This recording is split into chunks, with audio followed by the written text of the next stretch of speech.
કોઈ પણ પ્રકારના ધંધા ઉદ્યોગ માટે ખૂબ જ પ્રખ્યાત છે અને તે મુજબ અલગ અલગ વ્યાપારી મિત્રો પોતાનો ધંધો કરવા માટે સુરતમાં વસવાટ કરતા હોય છે.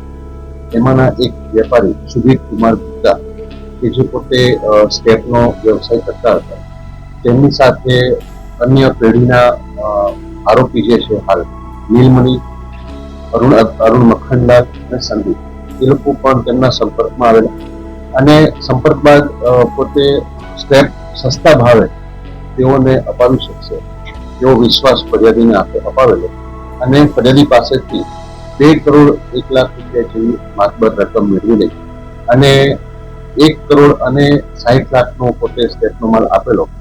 બાકીના 31 લાખ રૂપિયા ચૂકવવાના બાકી હતા.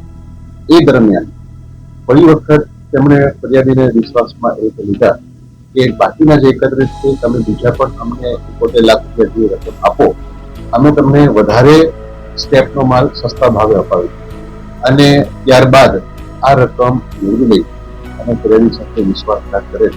જે અનુસંધાને ફરિયાદ નોંધ્યા બાદ આરોપી અરુણ મખનલાલ અગ્રવાલની ધરપકડ કરવામાં આવેલ છે અને આ ત્રણેય પાર્ટનરે સાથે મળી અને પોતે જે પૈસા ફરિયાદી પાસેથી વિશ્વાસઘાત કરી લઈ લીધેલા તેઓના રિમાન્ડ ચાલુ છે. પૂછપરછ કરી હાલની આગળની તપાસ ચાલુ છે.